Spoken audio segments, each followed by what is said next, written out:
Sunscreen বেলেগ, moisturiser বেলেগ, primer বেলেগ, তো সেনেকৈ ধৰণৰ চবৰ কামবোৰো বেলেগ বেলেগ। আমাৰ ডেইলি ইউজত আমি 2-3টা ষ্টেপ অকণ ফ'ল' কৰিবই লাগে, নহয় জানো? তো সেই ভাবি ধৰক সেইদিনা আপোনালোকক মই এটা দেখুৱাইছিলোঁ অলে ক্ৰীম এটা এণ্টি এজিঙৰ।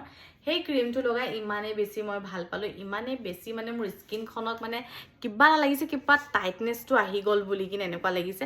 অলৰেডি টাইটেই বাৰু। তো সেয়ে ভাবি, আৰু যিহেতু মোৰ শাহুমাও আছে, আৰু শাহুমাৰ যিহেতু এতিয়া বয়স হৈছে ন, তো সেইটো কাৰণে এতিয়া এণ্টি এজিং ক্ৰীম এটা লৈ আহিছোঁ মই শাহুমাৰ কাৰণে। আহিলে ধৰক ময়ো ইউজ কৰিব পাৰিম, আম্মাও ইউজ কৰিব পাৰিব।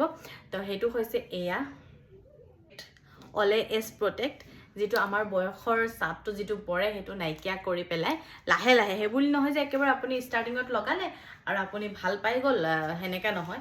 কিবা এটা বস্তু ধৰক অলপ দিন ধৰি লগালেহে ভাল এটা ৰিজাল্ট পাব, আৰু স্কিনখনত মানে এনেকুৱা লাগে যে কিবা এটা গ্ল' আহি গৈছে বুলি। ক্ৰীমৰ থিকনেছটো এয়া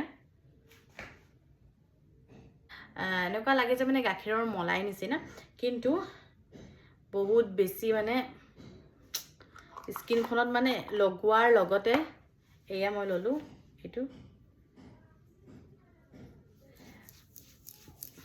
ধৰক হেভিনেছ ফিল নহয়, আৰু একেবাৰে লাইট ৱেইট হয়।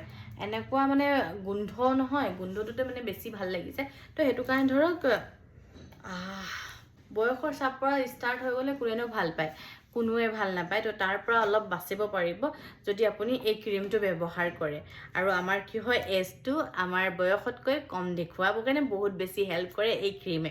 তো আপোনালোকক লাগিলে কমেণ্টত মই লিংক বুলি ক'লে হৈ যাব, মই আপোনালোকক দি দিম।